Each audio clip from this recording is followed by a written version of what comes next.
It's time now for the PHL Morning News for this Monday morning, January 5th, 2015.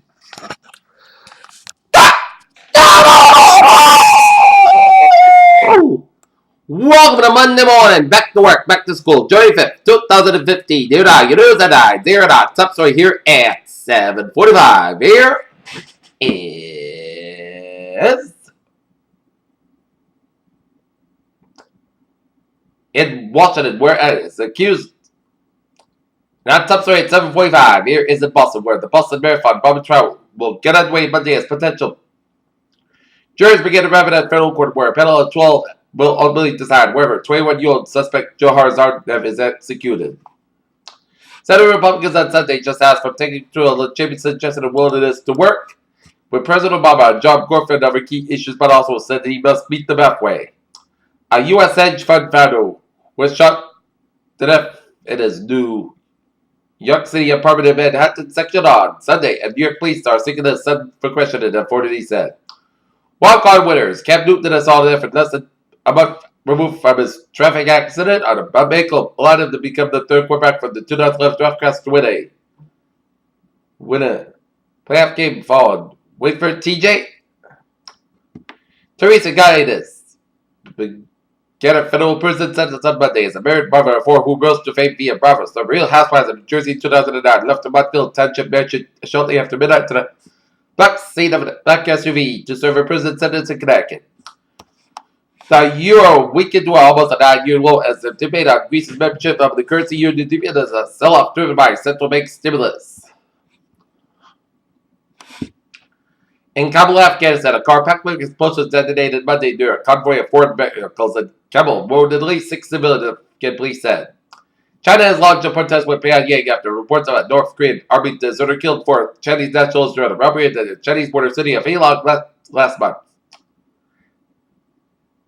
FBI Chief Comey said that Liu's funeral the number of 2014 police deaths, as in Brooklyn, New York, where FBI Director James Comey on Sunday honored murdered New York City police officer Wen Jianlu and remarked that he was shot.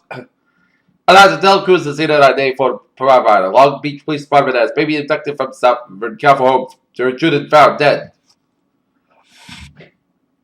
In Pangkalan, Indonesia, highlighted the death of Indonesia's air safety problems. The Transportation Ministry revealed harsh measures Monday against anyone who allowed Air Asia Flight 8501 to take off possibly without proper permits.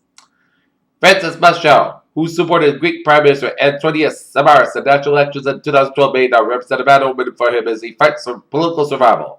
In London, oil prices dropped to a fresh 5.5-year lows on Monday, and worries about a surplus of global supplies and lackluster demand.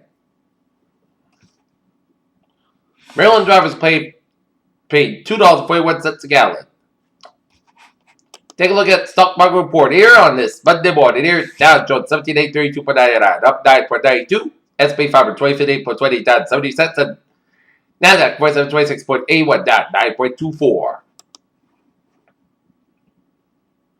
Next, the smart home company acquired by Google for $3.2 billion a year ago. It's just announced a number of new integration for its Works with S program, including ones that work with locks, lights, and even washers.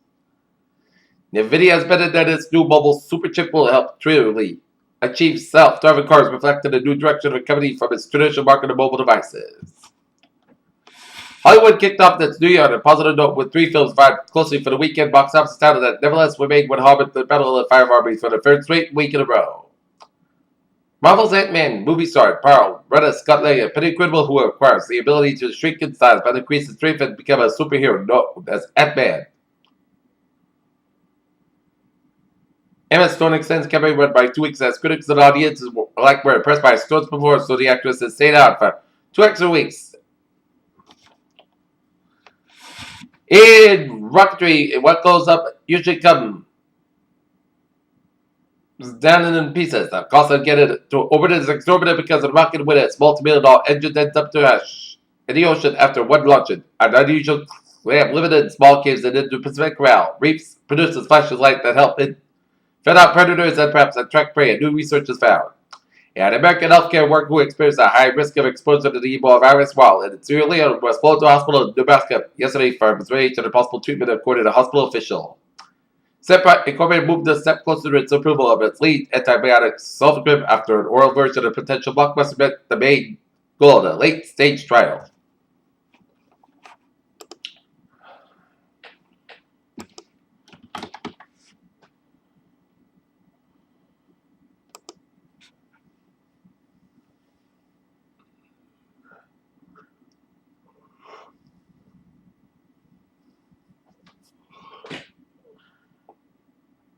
Take a look at New England's alerts. Here, 4 occupants of possible suspect vehicle flooded Essex projects. One in custody of a still loose and one visibly armed as a kid out came to the rescue. Lawrence fire given address of 129 High Street as 2 suspects kicked in the door and shot male trucks. EMS now went on the scene. Here.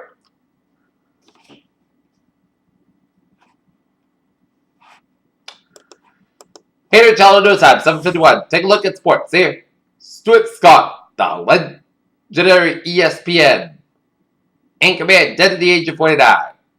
Claude Giroux and Jake Maverick checking in as of 2 of NHL's most consistent scores, and it turns out that Rick Nash and Joe Forts can play a little bit.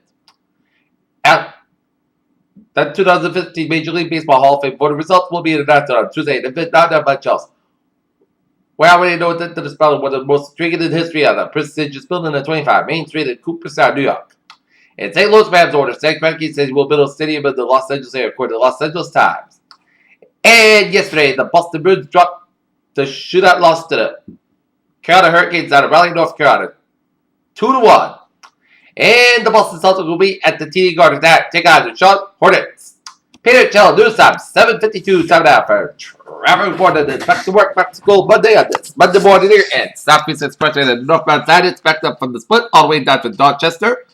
Mass back to the eastbound side, and then it's backed up from after you pass Route 9 and Fairhaven, and it's stretched all the way down for Natick, and you hit the brakes again from 120 Western all the way out to Newton here, and hit the brakes again from Brenton all the way down for Austin Brenton tolls there. 120 on the southbound side, backed up from Route 24 in Randolph all the way down through the Braintree split. Route 24, the northbound side, is backed up from 139 and Stoughton all the way out to Route 128 in Randolph. Route 3 northbound is backed up from Derby Street to Jacobin all the way down for the Braintree split. 120 on the northbound side, backed up from 95 in Kenton all the way out to Route 20 in Weston here. Route 120 on the northbound side, a little slow around Reddit. 128 on the southbound side. It is backed up from 129 Reddit all the way out to Waltham here. 93 on the southbound side, backed up from Stoneham all the way down to the Zachem Bridge here. To the middle to the ball, found at both ends here. Route 3 on the southbound side, backed up from Route 4 in Chelsea all the way out to Route 62 in Bedford here. And Route 3 southbound, also you push Route 128. Route 93 on the southbound side, backed up from Route 133 to Andover all the way down to Route 125 in Andover here, and 95 more on 5 from 128 to the New Hampshire border here. 195 southbound side, backed up from 97 to April all the way out to Route 110, and you hit the brakes again from 20 to Andover all the way down from 93 in Andover here. Route 20 eastbound side is backed up from Route 110 and Harvard all the way out to Littleton here. And 495 a little slow around Route 290 in Shrewsbury. And then 495 northbound backed up on the Hartman Stretch you approach the Mass Pike here.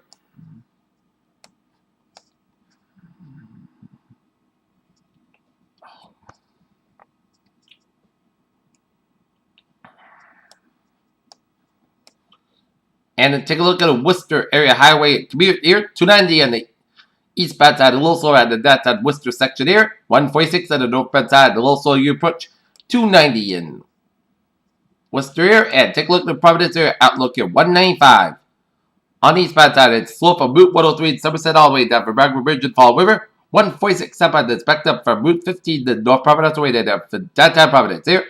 95 southbound, a little slow from Texas curves down for downtown Providence. 95, the northbound side is backed up from Route 113 and work all the way out to Route 10 in Creston here. And 95, stop and go, traffic from downtown Providence. 195, westbound is backed up from 114 East Providence down for 95 in Providence. Route 6 backed up from Route 128 in North Providence down for Route 10 here. And Route 99, slow from Cumberland Hill all the way down to 122 in Woonsocket here. Okay, Peter Chell News Time. 7:55 in the morning time. Here, and it's time now for a weather report here. Back to work, back to school, and when I got outside to close the shed door outside when I get outside, it was windy out here.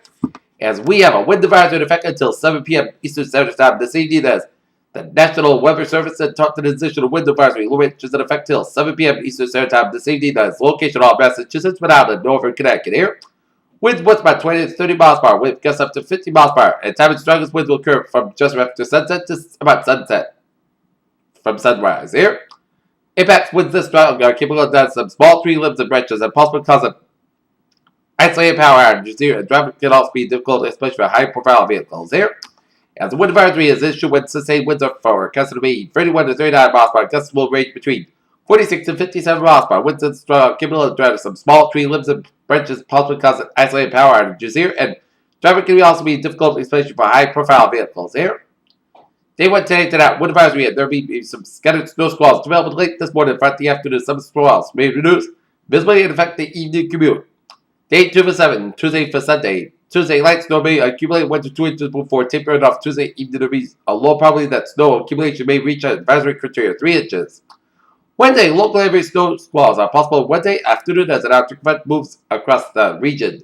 Wednesday into Thursday morning, there is a high probability that wind chill advisories and warnings will be needed for much of the southern New England for wind chill values of 50 to 30 degrees below zero. And special weather statement: a lake effect snow showers over New York City may move into Massachusetts, Connecticut, Rhode Island later this morning and afternoon. Real coverage. Time and intensity of the snow showers and squalls is somewhat uncertain for later this morning and afternoon. Nevertheless, be prepared for possible scattered snow showers and squalls with the potential to deliver quick inches of snowfall in a short period of time. This may result in brief slippery travel along with some poor visibility. Here.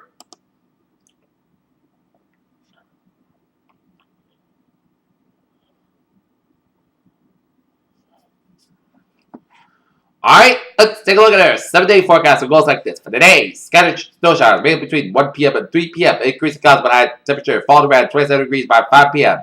West wind about 13 to 60 miles per hour, gust size 43 miles per hour, chance of precipitation is 30%.